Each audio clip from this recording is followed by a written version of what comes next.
मुझे पता है सर, आप मेरे गुनहगारों को कभी नहीं पकड़ पाएंगे, कभी नहीं। वो खुली हवा में सांस लेंगे और मैं तिल तिल कुटती रहूंगी और आप चुपचाप सर झुकाए मुझे देखते रहेंगे।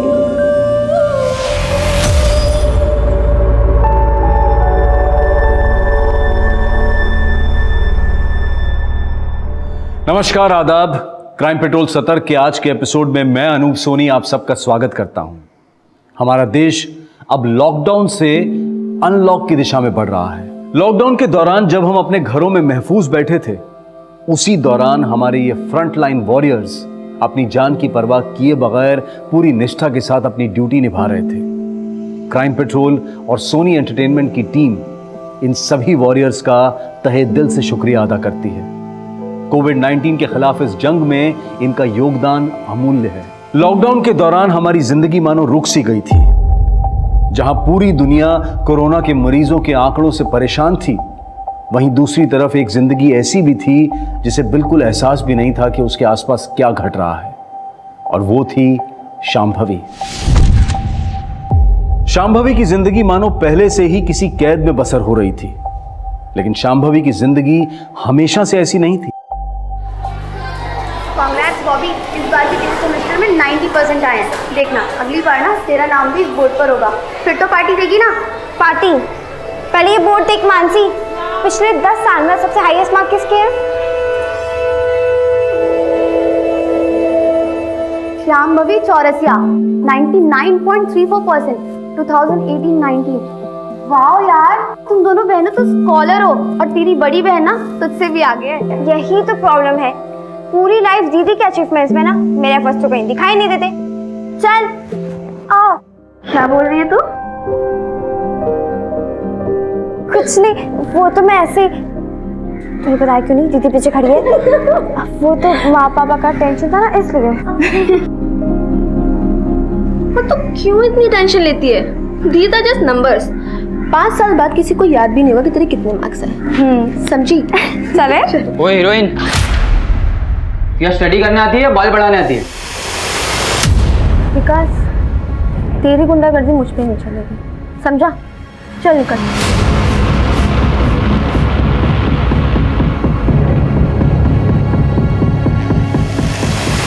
दीदी, जो हुआ उसमें तुम्हारी गलती नहीं थी ना, मैं समझा दूंगी माँ पापा को। अरे माँ पापा तो ठीक है यार, मुझे टेंशन दादी की है। लेकिन इतना कुछ होने के बाद भी तुम इतनी नॉर्मल कैसे रह सकती हो? जो दादी के ताने झेल सकता है ना, वो कुछ भी झेल सकता है।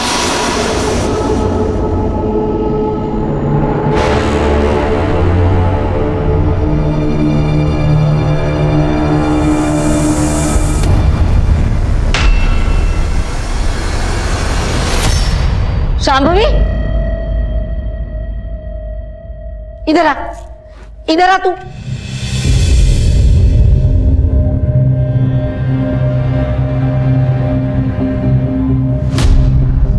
बाल काट के आ गई तू? हाँ, वो भी घर में किसी से पूछे भी ना। राजीव, आरती, इधर आओ। क्या हुआ अम्मा? हाँ माँ। कितनी बार कहा है तुमसे, लड़की जात है, उसको थोड़ा मर्यादा में रखो। देखा, आज जाके बाल कटवा के आ गई। चल जा अपने कमरे में।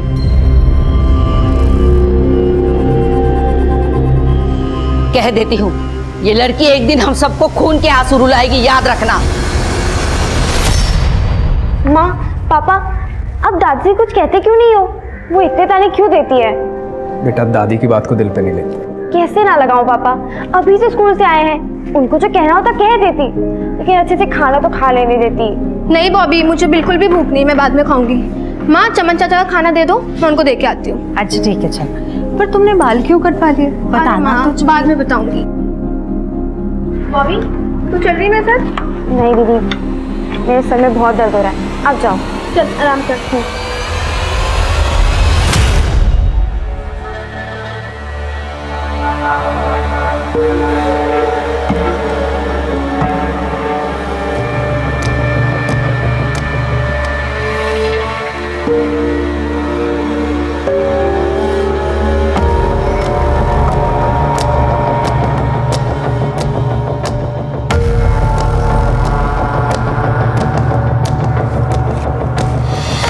कैसे हो चमन चाचा?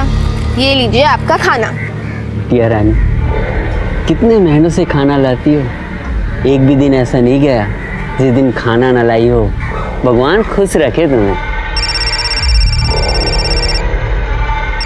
अच्छा चमन चाचा मैं चलती हूँ, आप ख्याल रखो, ठीक है?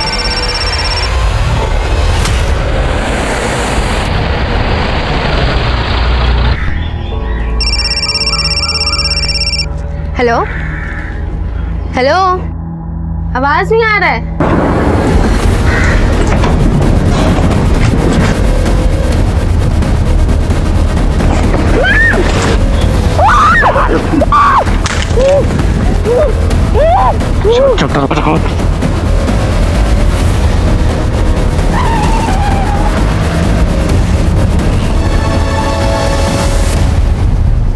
बॉबी, जा दीदी को बुला के ला। दीदी, दीदी आई नहीं अभी तक। मैं बाहर देख के आती हूँ।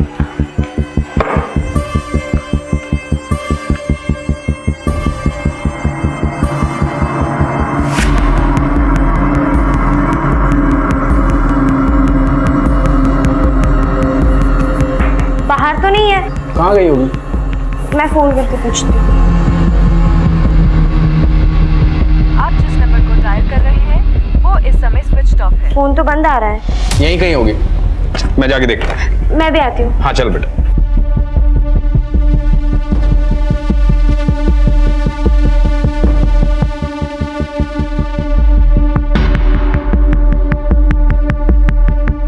चमन, वो मेरी बेटी शांभवी आई थी क्या यहाँ? हाँ साहब, रोज की तरह खाना दिया, बढ़िया खाना था। किस तरफ गई हो?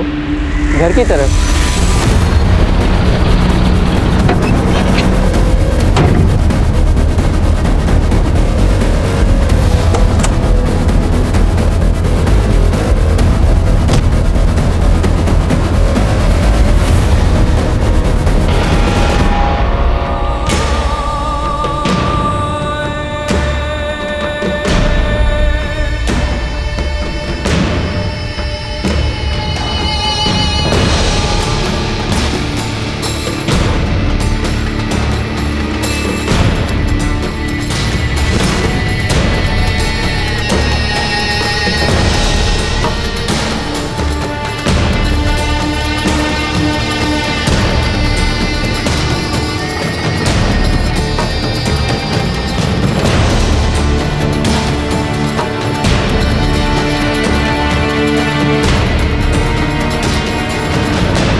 मिली शांभवी? बहुत जगह ढूंढा, कहीं नहीं मिली। हमें पुलिस में रिपोर्ट करवानी होगी। पागल हो गया है तू राजीव? इतनी छोटी सी बात के लिए पुलिस में जाएगा? कोई जरूरत नहीं है, यही कहीं गई होगी, अपने दोस्त के पास आ जाएगी। लेकिन माँ, कितनी बार कहा है तुमसे, लड़की जात है, काबू में रखो, पर मेरी बात सुनता कौन है? गई होगी कहीं पे मुंह फुलाकर।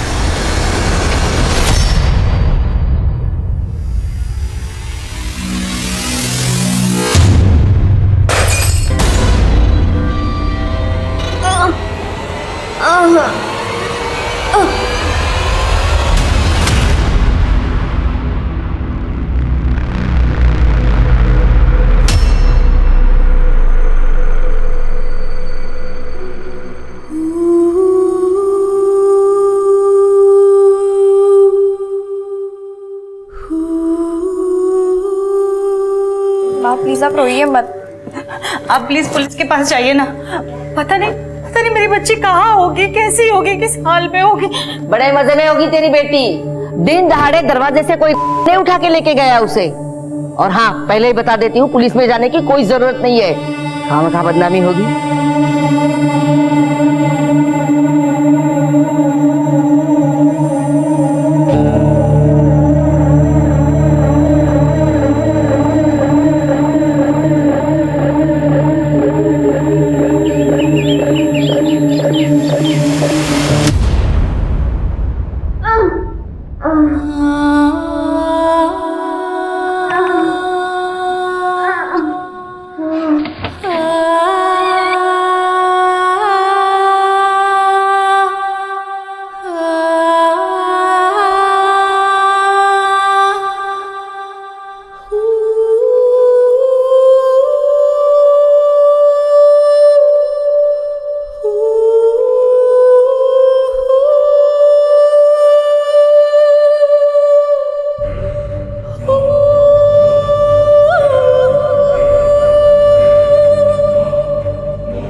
जी बोलिए।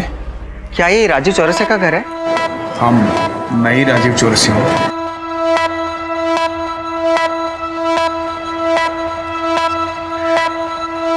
वो थोड़ी देर पहले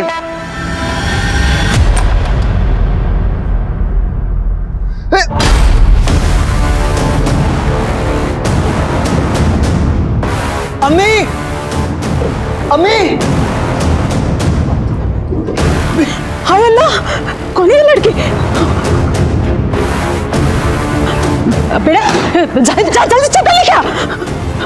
बेटा कौन है तू?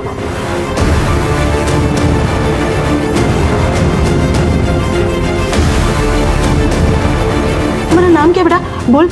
अम्मी, हाँ हाँ, पकड़ पकड़ उसे।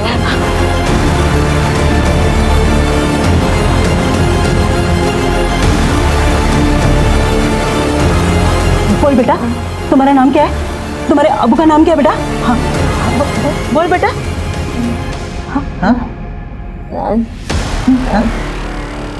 राजीव,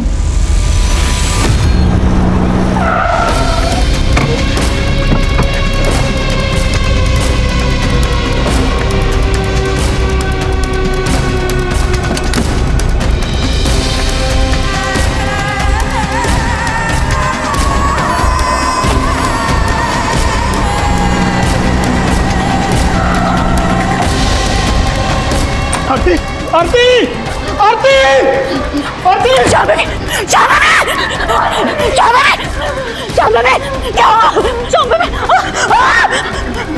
मैं बताता हूँ। कपड़े पहना दो इसे, बेटा कपड़े लेके हमें इसे हॉस्पिटल लेकर जाना पड़ेगा। नहीं नहीं, जल्दबाजी मत करो। इसे हॉस्पिटल लेके जाने की कोई जरूरत नहीं है, थोड़ा सा वक्त दे दो, ठीक हो जाएगी। अरे हॉस्पिटल ले गए तो पुलिस केस होगा, फालतू का बखेड़ा नहीं चाहिए। लेकिन माँ, जब देखो तुम सब लोग अपनी मनमानी करते रहते हो। अरे इस लड़की की ये जो हालत है ना, वो तुम्हारी मनमानी का नतीजा है। अगर इस हालत में ये लड़की घर से बाहर गई तो तुम मेरा मरा हुआ मुंह देखोगे। अम्मा,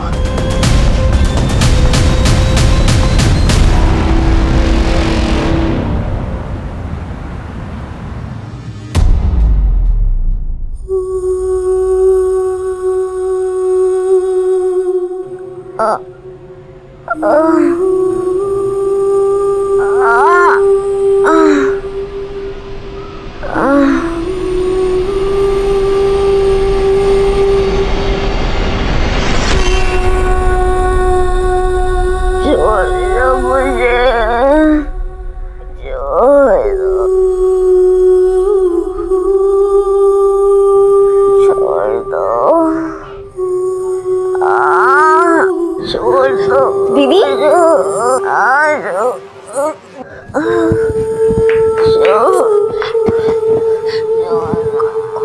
कुछ नहीं हुआ, डरो मत, यहाँ कोई नहीं है, सिर्फ मैं हूँ। हाँ, आप डरो मत।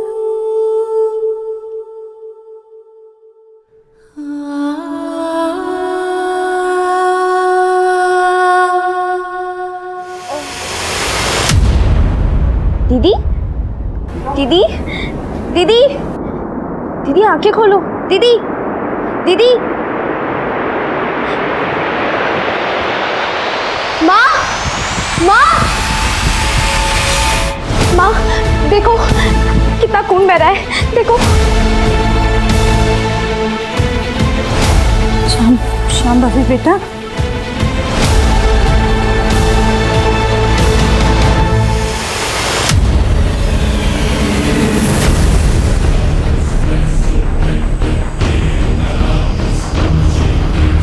पुलिस कंप्लेन नहीं करनी है तो मत करिए, लेकिन उसको हॉस्पिटल लेकर के चलिए, बहुत खून बह रहा है उसका। काम करते हैं, वो श्याम भाभी को डॉक्टर श्याम के पास ले चलते हैं। दोस्त है मेरा, बात बाहर भी नहीं जाएगी।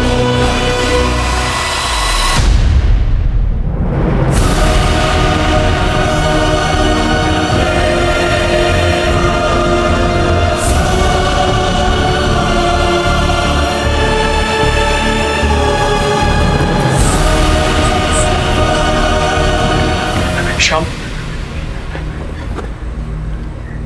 राजीव शामवे का गैंग रेप हुआ है।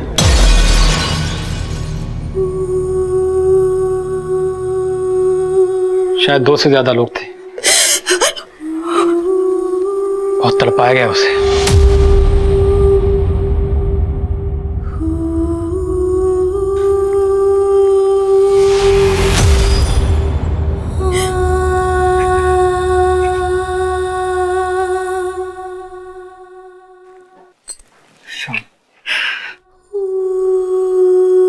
ये बात किसी को मत बताना, अपने घर में भी नहीं। ये तो कैसी बातें कर रहा है यार?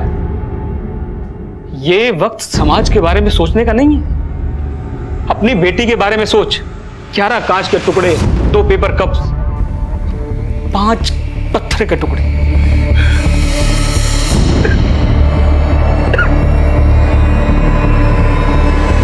राजीव, तू और मैं अंदाजा भी नहीं लगा सकते कि किस दर्द से गुजरी होगी वो बेचारी।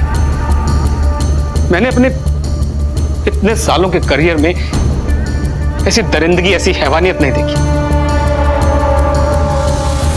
राजीव, मैं एक डॉक्टर होने के साथ साथ तेरा दोस्त भी हूं। मेरी बात मान, पुलिस स्टेशन जा, रिपोर्ट लिखा और अपने बाप होने का फर्ज निभा। आप टेंशन मत लीजिए, एफआईआर तो हो जाएगा। बस अपनी बेटी को थाने ले आइए रिपोर्ट लिखाने के लिए। साहब, मेरी बेटी की हालत बहुत नाजुक है, वो यहाँ तक नहीं आ सकती। चलेगा। वैसे आपकी बेटी आपको मिली कहाँ से थी? हुमायूं नगर से एक औरत आबिदा और उसके बेटे ने मदद की। ठीक है, वो तो हम पता लगा ही लेंगे, लेकिन कुछ और डिटेल्स चाहिए होगी हमें। सब कुछ तो बता दिया आपको। हाँ, अभी तक जो आपने बताया अपने मन से बताया, लेकिन अभी जो हम सवाल पूछेंगे उसका जवाब दीजिए। अब आपने बताया कि आपकी बेटी परसों गायब हुई थी। जी। कमाल करते हैं राजीव साहब, पहले आना था ना रिपोर्ट लिखाने के लिए, इतना टाइम क्यों लगाया? साहब, बेटी का मामला है। ये पहली गलती है आपकी। अगर आप पहले आ जाते तो केस अब तक सॉल्व हो चुका होता। खैर छोड़िए, अब आगे से ध्यान रखिएगा, बात को बाहर मत जाने दीजिएगा। बाहर मतलब समझे ना, मीडिया उडिया में।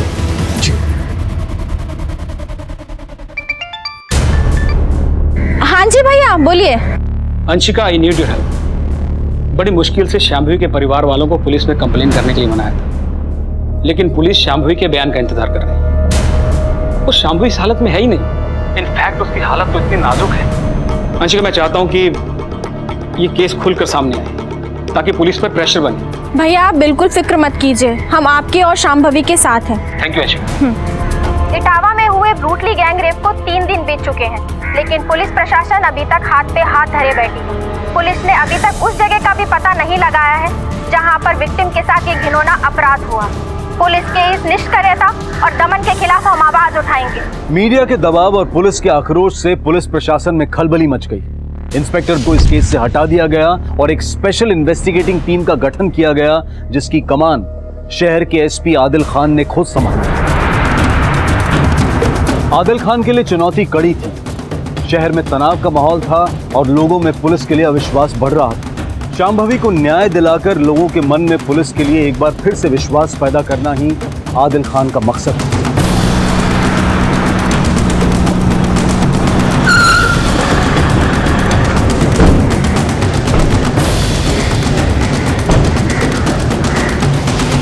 अब क्या बचा है यहाँ? और ज्यादती करना बाकी रह गया था क्या? राजीव जी, मैं यहाँ पर आपके जख्म को रेतने नहीं आया। यकीनन हमारे डिपार्टमेंट से कोई चूक हुई है, उसी को सुधारने आया।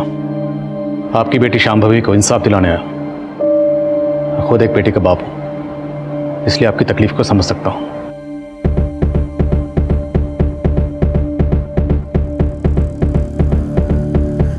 आइए सर। आइए।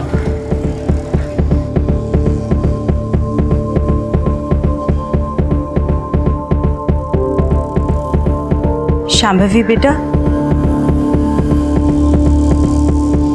एसपी साहब आए हैं, तुमसे बात करना चाहते हैं।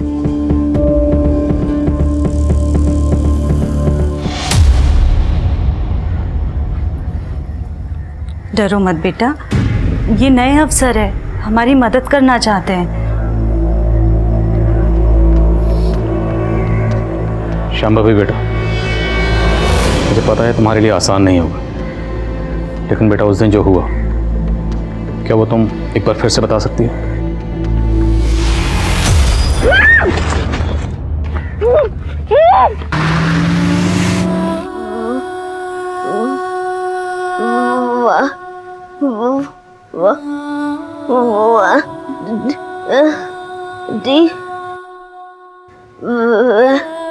व्हाइट वैन में।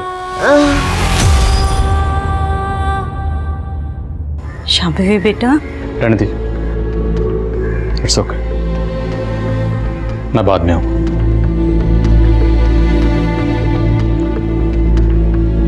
राजीव जी, जिस दिन ये हादसा हुआ उस दिन क्या हुआ था?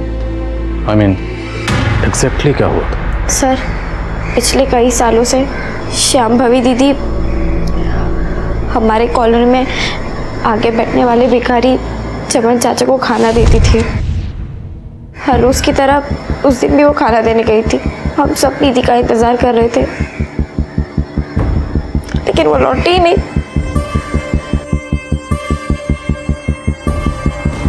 हाँ साहब, वो संभवी बेटी खाना देने तो आई थी। वो किसी से बात कर रही थी फोन में, लेकिन उस दिन के बाद नहीं आई। तूने शांभवी का अपहरण होते हुए देखा था? अपहरण किसने किया साहब? वो ठीक तो है? ज्यादा नौटंकी नहीं, समझे? सीधे सीधे बोल। उस दिन तुमने किसी सफेद रंग की गाड़ी को देखा था? गाड़ी तो आई थी साहब, कौन से रंग की थी वो याद नहीं। गाड़ी का नंबर? नहीं साहब। रोज यहीं बैठता है? जी साहब। चमन को खाना देने के बाद शांभवी अपने घर की तरफ गई और बीच रास्ते में किडनैप हो गई।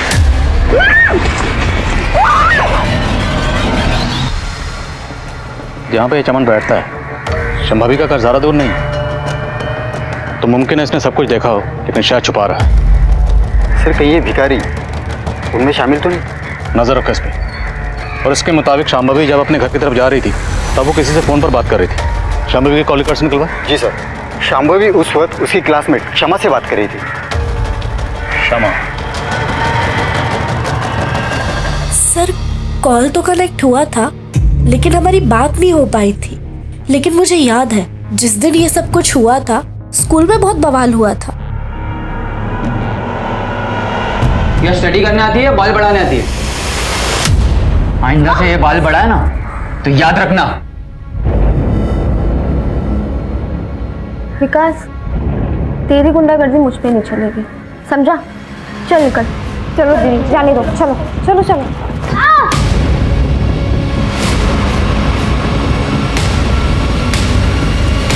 शांभवी ने उसकी कंप्लेंट प्रिंसिपल से कर दी थी और प्रिंसिपल ने 1 वीक के लिए उसे सस्पेंड भी कर दिया था। और फिर विकास ने... तूने मुझे स्कूल से सस्पेंड करवाया ना, नेक्स्ट टाइम तेरे बाल नहीं काटूंगा, तेरी नाक काट लूंगा, ताकि तू किसी को चेहरा दिखाने के लायक नहीं रहेगी। इस बार तो छोड़ दिया तुझे, अगली बार मुझे हाथ भी लगाया ना तो हाथ तोड़ दूंगी तेरा। मेरा तोड़ेगी?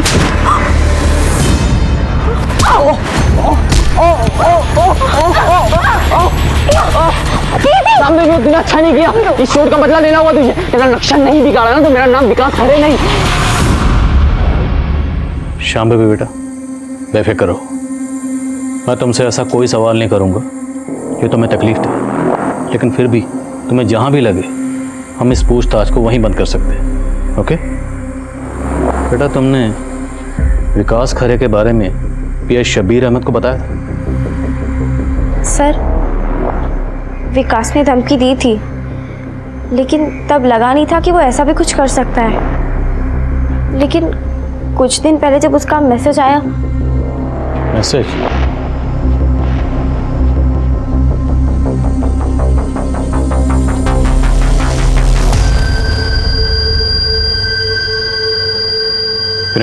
सर,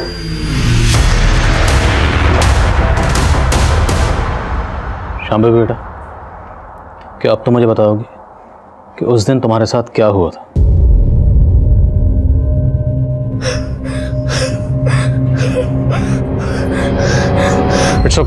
इट्स ओके बेटा, रिलैक्स रिलैक्स, कोई बात नहीं, स्ट्रेस मत लो।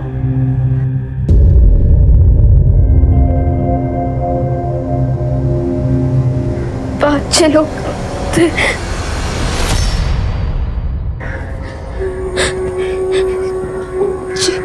जिन्होंने मेरा कि मैं चिल्लाती नहीं,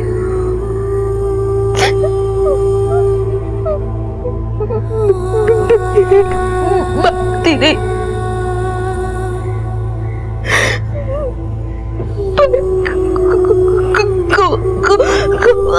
कोई नहीं रुका।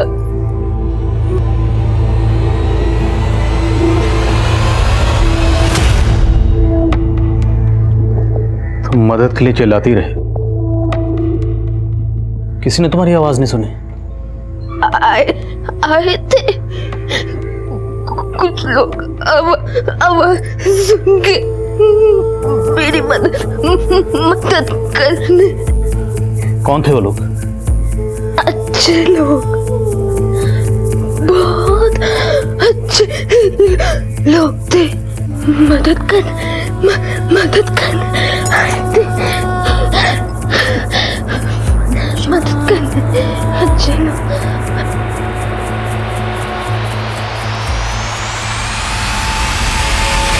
सर, शांभवी ने कहा कि बहुत सारे लोगों ने उसकी मदद की, लेकिन आबिदा के घर पे वो अकेले गई थी। अगर बहुत सारे लोगों ने उसकी मदद की थी तो अभी तक सामने क्यों नहीं आए? शायद किसी के दबाव में हो। कोई बात नहीं, एक बार क्राइम सीन का पता चल जाए तो सब के सब मिल जाएंगे। तुम व्हाइट मैन क्राइम सीन का पता करो और सुनो, वो विकास करे, बुलाओ उसे पुलिस स्टेशन। सर। बोल, शांभवी से तेरी क्या प्रॉब्लम थी? सर टेंशन थी और मेरे और शांभवी के बीच, लेकिन मेरा उस इंसिडेंट से कोई लेना देना नहीं है सर। तो कहाँ था उस दिन? सर मैं तो अपने घर पर ही था सर। तो मतलब तूने कुछ नहीं किया? तब तो तुझे डीएनए सैंपल देने में कोई प्रॉब्लम नहीं होगी। और वो मैसेज, शांभवी को मैसेज क्यों भेजा था?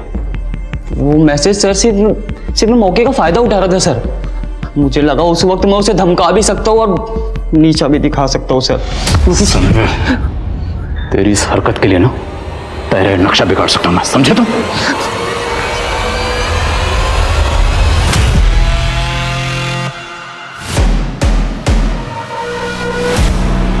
सर ये हुमायूं नगर का सीसीटीवी फुटेज है। इसमें एग्जैक्टली उसी मॉडल की वाइट वैन दिख रही है जिसका जिक्र शांभवी ने किया था। ये वैन 3:32 पर निकलती है और 7:35 पर रिटर्न आई। पता चला ये वैन किसकी है? नहीं सर, नंबर प्लेट क्लियर नहीं है। पता करो शहर में किस किस के पास इस मॉडल की सफेद वैन, एक एक से पूछताछ करो। एक और बात सर, ये एरिया आबिदा के घर से ज्यादा दूर नहीं है। तो पक्का क्राइम सीन भी आबिदा के घर के आसपास ही।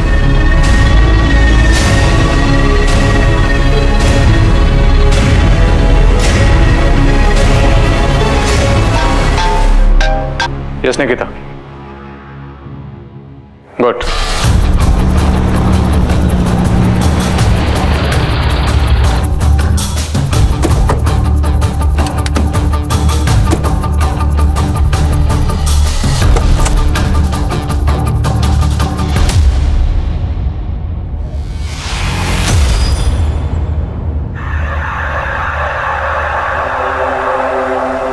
लगता है शांभवी के साथ घटना यहीं घटी है।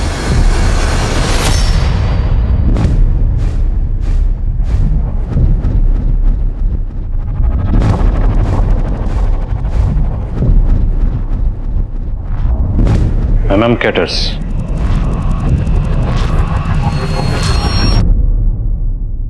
सर विक्टिम के शरीर से कांच के टुकड़े मिले और यहाँ भी इतने कांच के टुकड़े बिखरे हुए हैं।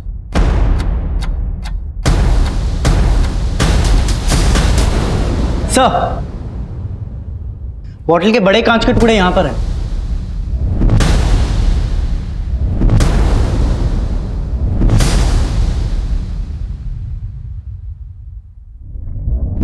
आबिदा का घर यहाँ से 300 मीटर की दूरी पर होगा। शांभवी यहाँ से रेंगते हुए वहां गई हो। शांभवी ने बताया कि कुछ लोग उसकी मदद के लिए आए थे। इस कांच की बोतल से उसको जख्मी किया गया। बोतल को पहले वहां तोड़ा गया, फिर उसी कांच से से यहाँ लाकर जख्मी किया गया। सर ये देखिए क्या मिला है। गुटखा? सर लगता है हड़बड़ाहट में किसी की जेब से गिर गया होगा। ये सारी चीजें एविडेंस के तौर पर सील करो और पता करो ये गुटखा आसपास कहाँ मिलता है। सर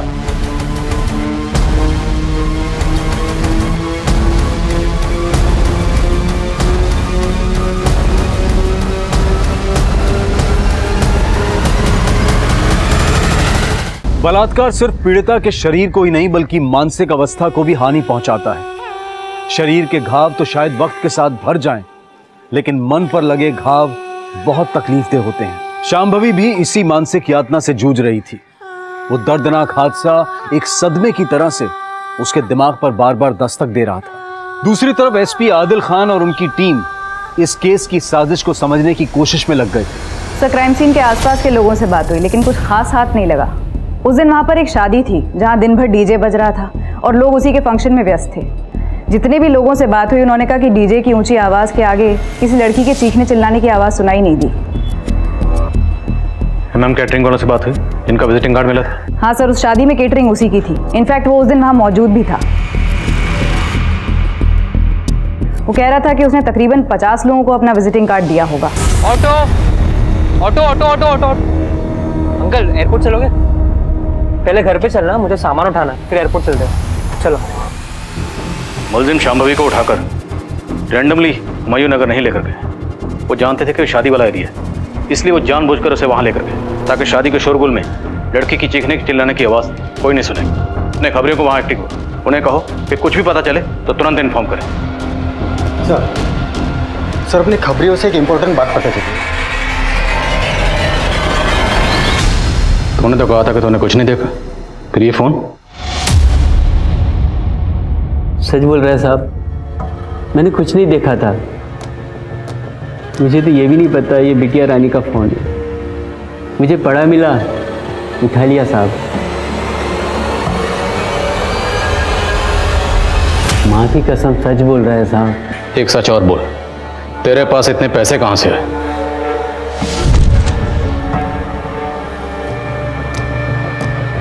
वो साहब मेरी एक झुग्गी है, वो किराए पे चढ़ाया है। ये सब पैसा किराए का है साहब। तो ये भीख मांगना तेरी हॉबी है क्या? बस समझ लीजिए साहब, भीख मांगकर खाने की आदत पड़ गई। पुलिस को बेवकूफ समझा तूने? सीधे सीधे बोल, शांभवी के अपहरण से तेरा क्या लेना देना है? मेरा कोई लेना देना नहीं है साहब। पिछले कई सालों से वो हर दिन खाना खिलाती है मुझे। आप चाहो तो साहब ये सारे पैसे आप ले लीजिए, मैं खुशी खुशी दे दूंगा साहब। बस आपसे एक विनती है, उसके गुनाहगारों को सजा दिलवा दीजिए साहब, यही विनती है।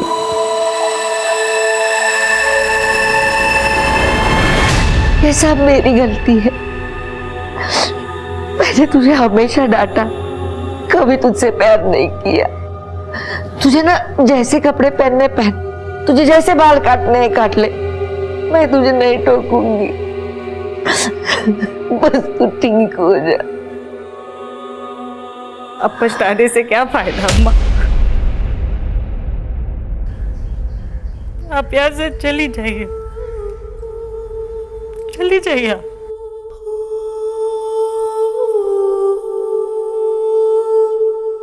सर डंप डेटा से कुछ भी ठोस हाथ नहीं लगा है। उस एरिया में कई टावर्स होने की वजह से हमें ऐसे बहुत सारे नंबर्स मिले जो उस दिन वहां मौजूद थे, लेकिन विकास खरे का फोन उस एरिया में एक्टिव नहीं था। हो सकता है वो अपना फोन घर पे छोड़ के गया। फॉरेंसिक से कोई अपडेट? जी सर, क्राइम सीन से मिले बॉटल के टुकड़े और विक्टिम के बॉडी से मिले कांच के टुकड़े मैच हो गए। फॉरेंसिक ने क्राइम सीन से जो कपड़े उठाए थे उससे भी डीएनए एक्सट्रैक्ट कर लिया है। नेक्स्ट वीक तक ये रिपोर्ट भी आ जाएगी कि विक्टिम की बॉडी से मिले डीएनए और कपड़ों से मिले डीएनए मैच होते हैं या नहीं। अगर हम अपनी तहकीकात का रुख उल्टा कर दें तो? मतलब sir? I mean, other way round.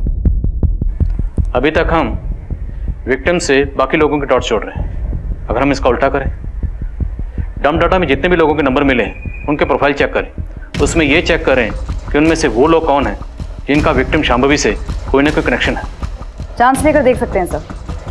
MM caterers से कोई अपडेट? हाँ सर, 7 ऐसे लोगों का पता चला है जो उस दिन शादी में वहाँ मौजूद थे और जिन्होंने MM केटरर्स को बाद में कांटेक्ट किया अपने यहाँ किसी फंक्शन के लिए भी। नजर रखो, कुछ भी अटपटा लगे उठा लो। सर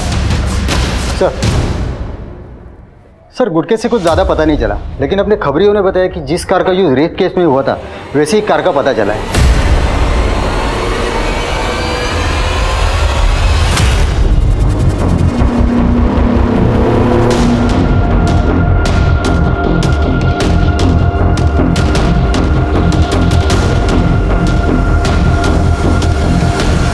सर, शांभवी की हालत फिर से बिगड़ने लगी है।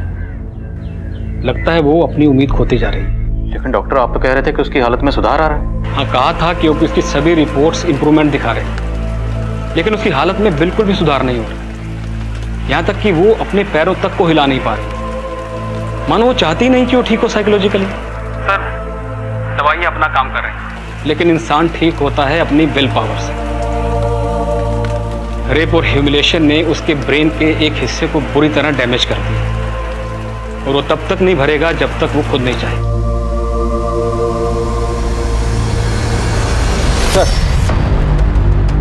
सर उस व्हाइट कार की डिटेल्स RTO से आ गई है। वो कार पहले फैज शेख नाम पे रजिस्टर्ड थी, लेकिन फैज अभी दुबई चला गया।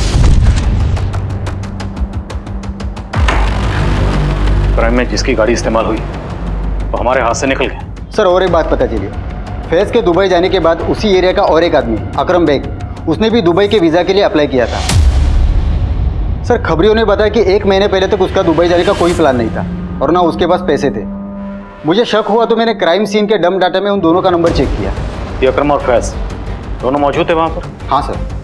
उठाओ इस अकरम को। सर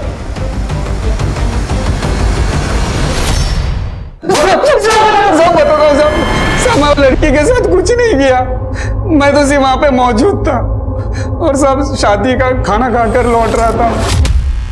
ए क्या कर रहे हो? हाँ क्या? ए क्या हो रहा है? हाँ क्या हो रहा है? हाँ? डरो मत दोस्त है। अरे अकरम, सबसे मजे ले रहे, तू भी ले ले, मुंह बंद रखना है। क्या अभी? ठीक है, नहीं करना है मत करना, इट्स फाइन, बस मुंह बंद करने का क्या लेगा वो बताना खाली। और तुमने दुबई का टिकट ले लिया? जी सर। और कौन कौन शामिल था? नाम बोल सकते हैं? सब मैं किसी का नाम नहीं जानता हूँ, सिर्फ फैज को जानता हूँ सब। नाम से नहीं जानता लेकिन शक्ल तो पहचानता होगा ना। वहाँ पे जो लोग शामिल थे उनको पहचान तो पाएगा ना? जी सर। जिन 7 लोगों की लिस्ट बनी थी जिनके घर में फंक्शन था, सबकी फोटो दिखाओ सर।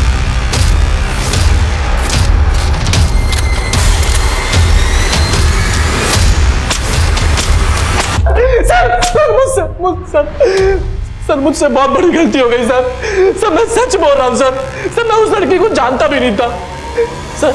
मैं अपने फोन से बात करते हुए वहां से जा रहा था, तभी मैंने एक लड़की की चीख अंदर गया तो देखा कि कुछ लोग उसका रेप कर रहे थे।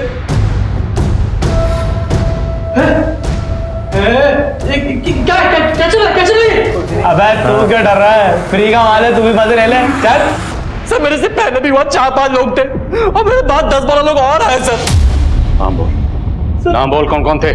नाम जुमी, इफ्तिखार, नौमान और आजद। वो बारात में आए हुए दूल्हे के चाचा इम्तियाज भी थे सर।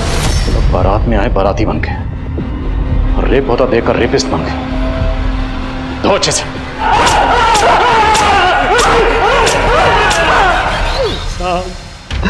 मेरी बीवी को गुजरे हुए 6 साल हो गए साहब। मैं उस दिन फोन पर किसी रिश्तेदार से बात कर रहा था और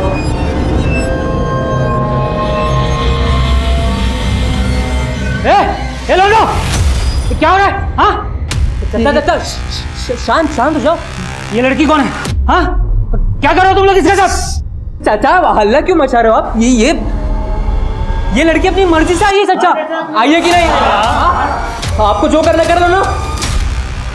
देखो चाचा, देखो चाचा, आप ना खाली अपना मुंह बंद रखिए। लड़के को किडनैप किसने किया था? साहब हमको नहीं पता साहब, हम लोग तो वहाँ लड़की की चीख सुनकर ही पहुंचे थे साहब।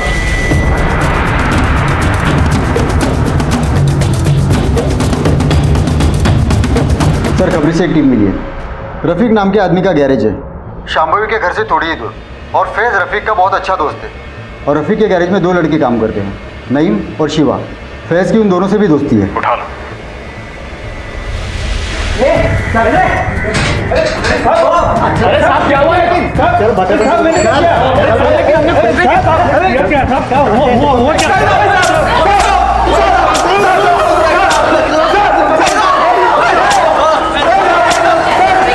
तुम लोगों की सारी पोल खुल चुकी हैं। अगर सच नहीं बोलोगे ना तो हड्डियों के जोड़ भी खोल देंगे। बोलो, तुम लोगों ने फैज के साथ मिलकर ये घिनौनी हरकत क्यों की? बताता हूँ साहब, बताता हूँ साहब। हमने उठाया था उसे, नईम, फैज और रफीक सब साथ ही साथ। शांभवी के साथ तुम लोगों की क्या दुश्मनी थी?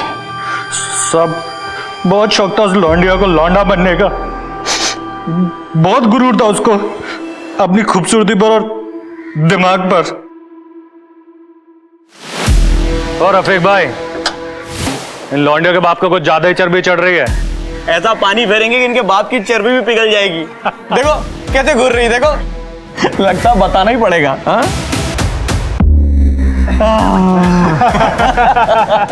हो गई ठंडी। मेरी बात सुनो, घर चलते, जाने दो, छोड़ो। ना मर्दानगी दिखाने का इतना ही शौक है ना तुझे, तो ऐसी जगह जाके दिखा कि तेरी अम्मी और बहन भी देख सके, समझा? लेकिन उसने लौंडिया पने की सारी हदें पार करती थी। हमारे दोस्त रफीक को हमारी दुकान पे थप्पड़ मार के साथ सबके सामने सर बेइज्जती कर दी हमारी। देसी लड़की दिन दहाड़े थप्पड़ मार गई, नामर्द बोल गई, घर का काम काज छोड़ के बाहर घूमती है मर्दों की तरह, और हमें ज्ञान पेल रही है। सबक तो सिखाना पड़ेगा रफीक भाई। सबक तो मैं सिखाऊंगा उस लौंडिया को, पर कैसे सिखाऊं ये समझ में नहीं आ रहा है। बस मेरे पास एक रास्ता है। अपने फैज के पास गाड़ी है ना, और अपने को गाड़ी मिल जाए ना तो अपना काम हो जाएगा। 5-6 महीने तक हमने कुछ नहीं किया साहब, ताकि मामला शांत हो जाए। वो रोज उस भिखारी को खाना देने जाती थी। हम लोगों ने सारा इंतजाम कर लिया था, बस सही वक्त का इंतजार कर रहे थे। और उस दिन तो बॉबी भी उसके साथ नहीं आई थी साहब। हमें वो मौका एकदम सही लगा काम को अंजाम देने का। हमने फौरन फैज को बुला लिया।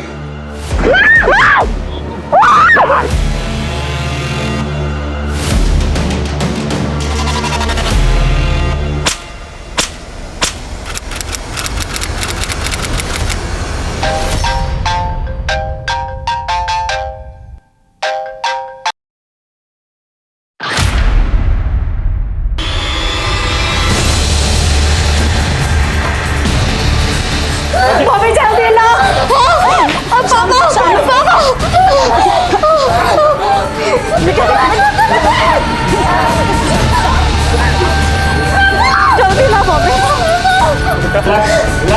बस बेटा, शांत हो बेटा। शांभवी, शांभवी बेटा, शांभवी, शांभवी। डॉक्टर, डॉक्टर देखिए ना, ये कुछ बोल नहीं रही है। देखिए, देखिए ना इसको क्या हो गया। शांभवी, शांभवी, शांभवी, शांभवी बेटा, शांभवी।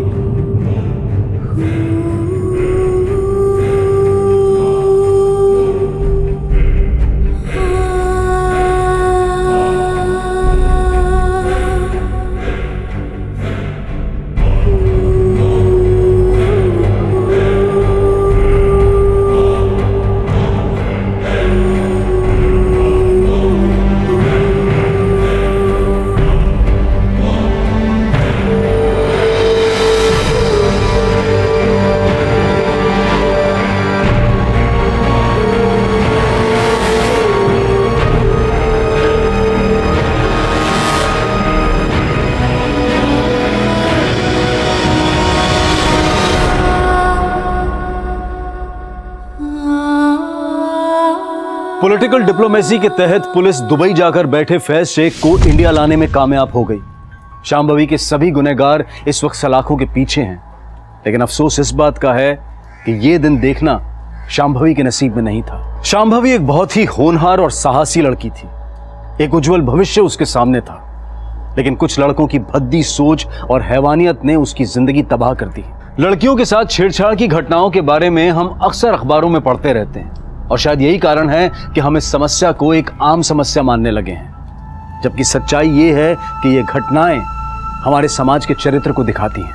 कॉलेज जाने वाली लड़की हो या फिर काम करने वाली महिला, हर औरत को कभी ना कभी इस समस्या का सामना करना ही पड़ता है। कुछ महिलाएं तो छेड़छाड़ करने वालों को मुंह तोड़ जवाब देती हैं और डटकर उनका मुकाबला करती हैं, पर ज्यादातर महिलाएं चुप रहना ही बेहतर समझती हैं।